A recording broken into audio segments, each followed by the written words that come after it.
berkaitan dengan sesuatu yang berada dalam keluarga. Adapun cakupan fikih mutlaqah di sini ialah satu pengertian pernikahan. Pernikahan adalah akad atau ucapan yang menghalalkan antara laki-laki dan perempuan dengan akad menikah, dan pernikahan di sini merupakan sunnatullah. Dan hukum pernikahan ialah berdasarkan jumhur ulama, hukum pernikahan di sini terbagi menjadi 5, yaitu sunnah, mubah atau boleh, wajib, haram ataupun makruh. Dan rukun ataupun syarat pernikahan di sini ialah adanya calon suami, adanya calon istri, ijab kabul, 2 orang saksi ataupun lebih, dan apabila orang tua dari salah satu mempelai tidak ada, bisa disertakan wali, dan wali tersebut harusnya laki-laki. Dan adapun masalah fikih mutlaqah di sini ada mengenai masalah meminang. Apa itu meminang? Meminang adalah, bisa dikatakan meminang itu sama saja seperti hibah, adalah permintaan atau ajakan seorang laki-laki terhadap seorang perempuan atau sebaliknya untuk menikah. Dan di dalam hukum Islam, meminang hukumnya adalah mubah ataupun boleh, jadi tidak wajib. Dan adapun kriteria atau ketentuan mengenai hibah di sini ialah perempuan yang dipinang ialah tidak terikat oleh akad pernikahan sebelumnya. Yang kedua, tidak berada pada masa iddah, ataupun bisa disebut masa iddah di sini adalah masa setelah perceraian, setelah suami yang sebelumnya. Yang ketiga, pinangan orang lain tentunya. Yang materi berikutnya mengenai mahram nikah. Adapun sebab-sebab seorang perempuan menjadi haram dinikahi laki-laki dapat dibagi menjadi 2 bagian, yaitu sebab haram untuk selamanya. Kenapa demikian? Karena adanya hubungan darah ataupun nasab antara perempuan dan wali tersebut. Dan yang kedua adalah sebab-sebab haram sementara. Mengapa dikatakan haram sementara? Karena ada pertalian nikah, mungkin talak bain kubro, ataupun apa itu talak bain kubro, yaitu cerai sudah lebih dari 3 kali atau cerai sudah 3 kali. Dan bisa jadi memadu 2 orang yang bersaudara, tidak boleh. Bisa dikatakan sebagai sebab-sebab hukum sementara, haram sementara mengenai mahram nikah. Yang ketiga, seperti di poligami lebih dari 4 orang ataupun adanya perbedaan agama. Dan adapun wali-wali yang ada dalam pernikahan di sini ialah 1 wali nikah.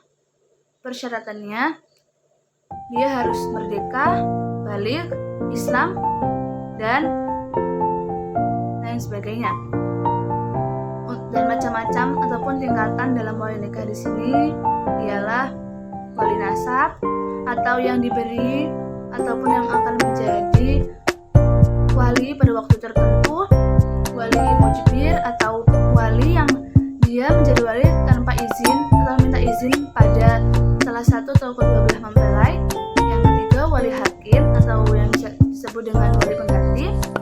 Yang keempat, wali a'dol atau wali tersebut enggan atau menolak untuk menikahkan yang bukan harusnya menjadi walinya atau berada di bawah kewaliannya.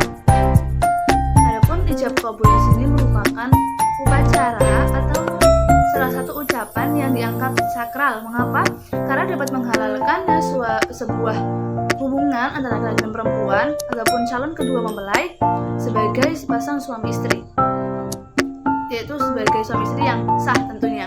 Dan atau dengan kata lain, ijab kabul di sini merupakan timbang terima atau serah terima penyerahan mempelai perempuan kepada mempelai laki-laki dari keluarga yang bersangkutan, dan bisa menjadikan mereka berdua menjadi pasangan yang halal.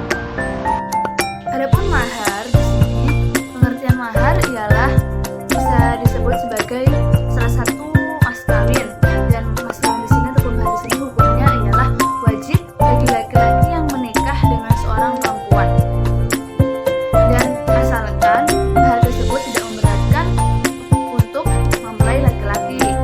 Dan pemberian wajib tersebut bisa berupa uang,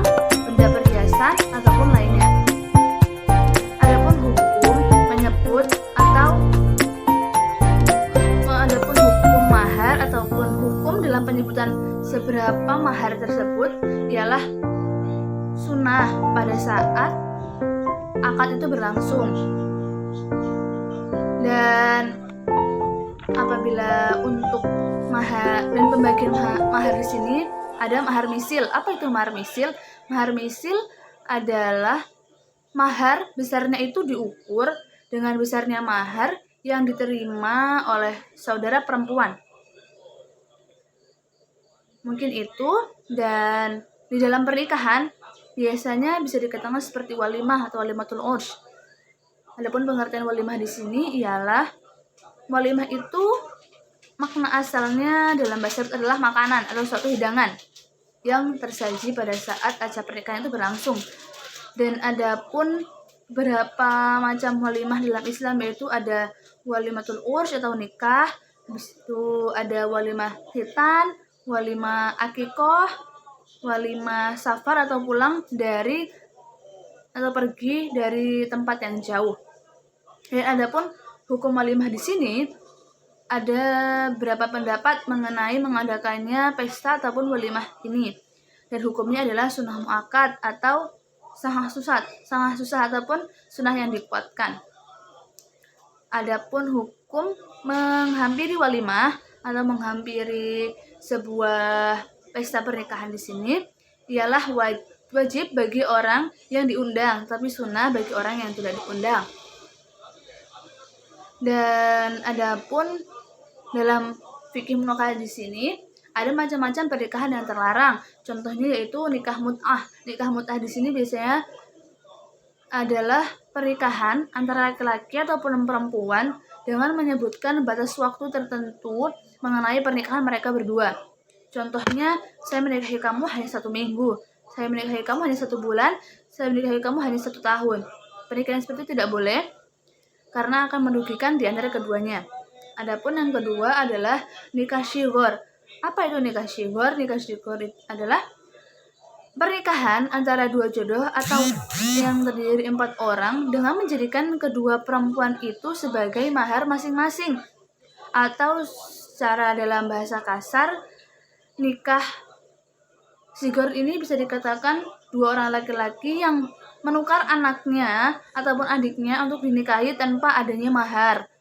Seperti itu tidak boleh, ataupun saling bertukar. Yang ketiga adalah nikah tahlil. Oh ya, adapun nikah syighor di sini biasanya terjadi pada zaman Nabi dulu, tapi kan sekarang tidak boleh dilakukan. Begitu juga dengan nikah mut'ah.